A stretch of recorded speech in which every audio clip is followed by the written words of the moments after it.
முதல் வாசகம். கடவுளுடைய நற்செய்தியை மட்டுமின்றி எங்களையே உங்களுக்கு கொடுத்துவிட ஆவலாய் இருந்தோம். திருத்தூதர் பவுல் தெசலோனியருக்கு எழுதிய முதல் திருமுகத்திலிருந்து வாசகம்.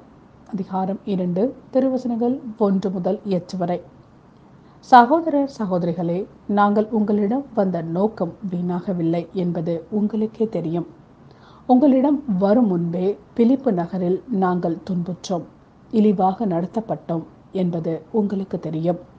இருப்பினும் பெரும் எதிர்ப்புக்கிடையில் கடவுளுடைய நற்செய்தியை உங்களுக்கு அறிவிக்க நம் கடவுளிடமிருந்து துணிவு பெற்றோம். எங்கள் அறிவுரைகள் தவற்றையோ கெட்ட எண்ணத்தையோ வஞ்சகத்தையோ அடிப்படையாக கொண்டவை அல்ல. நாங்கள் தகுதி உடையவர்கள் என கருதி நற்செய்தியை கடவுளே எங்களிடம் ஒப்படைத்தார். அதற்கேற்ப நாங்கள் பேசுகிறோம். மனிதர்களுக்கு அல்ல, எங்கள் இதயங்களை சோதித்தறியும் கடவுளுக்கே உகந்தவர்களாய் இருக்க பார்க்கிறோம். நாங்கள் என்றும் போலியாக உங்களை புகழ்ந்ததே இல்லை.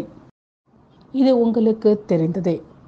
போதனை என்னும் போர்வையில் நாங்கள் பொருள் பறிக்க பார்க்கவில்லை. இதற்கு கடவுளே சாட்சி. கிறிஸ்துவின் திருத்தூதர்கள் என்னும் முறையில் நாங்கள் உங்களிடம் மிகுதியாக எதிர்பார்த்திருக்க முடியும். ஆனால் மனிதர் தரும் பெருமையை உங்களிடமிருந்தோ மற்றவர்களிடமிருந்தோ நாங்கள் தேடவில்லை. மாறாக நாங்கள் உங்களிடையே இருந்தபொழுது தாய் தன் குழந்தைகளை பேணி வளர்ப்பது போல் கனிவுடன் நடந்து கொண்டோம். இவ்வாறு உங்கள் மீது ஏக்கமுள்ளவர்களாய் கடவுளுடைய நற்செய்தியை மட்டுமின்றி எங்களையே உங்களுக்கு கொடுத்துவிட ஆவலாய் இருந்தோம். ஏனெனில் நீங்கள் எங்கள் அன்புக்குரியவர்கள் ஆகிவிட்டீர்கள். இது ஆண்டவரின் அருள்வாக்கு. இறைவா, உமக்கு நன்றி. நற்செய்தி வாசகம். திருமுழுக்கு யோவானின் தலையை ஒரு தட்டில் வைத்து இப்போதே எனக்கு கொடும். மாற்கு எழுதிய நற்செய்தியிலிருந்து வாசகம். அதிகாரம் 6, திருவசனங்கள் 17 முதல் 29 வரை. அக்காலத்தில் ஏரோது தன் சகோதரனான பிலிப்பின் மனைவி ஏரோதியாவை மனைவியாக்கி கொண்டிருந்தான். அவள் பொருட்டு ஆள் அனுப்பி யோவானை பிடித்து கட்டி சிறையில் அடைத்திருந்தான். ஏனெனில் யோவான் ஏரோதிடம், உம் சகோதரர் மனைவியை நீர் வைத்திருப்பது முறையல்ல என சொல்லி வந்தார். அப்போது ஏரோதியா அவர் மீது காழ்ப்புணர்வு கொண்டு அவரை கொலை செய்ய விரும்பினாள். ஆனால் அவளால் இயலவில்லை. ஏனெனில் யோவான் நேர்மையும் தூய்மையும் உள்ளவர் என்பதை ஏரோது அறிந்து அஞ்சி அவருக்கு பாதுகாப்பு அளித்து வந்தான்.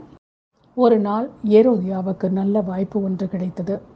ஏரோது தன் பிறந்த நாளில் அரசவையினருக்கும் 1000 தலைவர்களுக்கும் கலிலேய முதன்மை குடிமக்களுக்கும் ஒரு விருந்து படைத்தான்.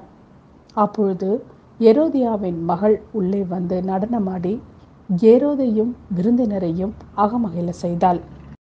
அரசன் அச்சிறுமியிடம், உனக்கு என்ன வேண்டுமானாலும் கேள், தருகிறேன் என்றான். நீ என்னிடம் எது கேட்டாலும், ஏன் என் அரசில் பாதியை கேட்டாலும் உனக்கு தருகிறேன் என்றும் ஆணையிட்டு கூறினான். அவள் வெளியே சென்று நான் என்ன கேட்கலாம் என்று தன் தாயை வினவினாள். அவள் திருமுழுக்கு யோவானின் தலையை கேள் என்றாள். உடனே சிறுமி அரசனிடம் விரைந்து வந்து திருமுழுக்கு யோவானின் தலையை ஒரு தட்டில் வைத்து இப்போதே எனக்கு கொடும் என்று கேட்டாள். இதை கேட்ட அரசன் மிக வருந்தினான். ஆனாலும் விருந்தினர் முன் தான் ஆணையிட்டதால் அவளுக்கு அதை மறுக்க விருப்பமில்லை. உடனே அரசன் ஒரு காவலனை அனுப்பி யோவானுடைய தலையை கொண்டு வருமாறு பணித்தான். அவன் சென்று சிறையில் அவருடைய தலையை வெட்டி அதை ஒரு தட்டில் கொண்டு வந்து அச்சிறுமியிடம் கொடுக்க அவளும் அதை தன் தாயிடம் கொடுத்தாள். இதை கேள்வியுற்ற யோவானுடைய சீடர்கள் வந்து அவருடைய உடலை எடுத்து சென்று ஒரு கல்லறையில் வைத்தார்கள். இது கிறிஸ்து வழங்கும் நற்செய்தி. கிறிஸ்துவே, உமக்கு புகழ்.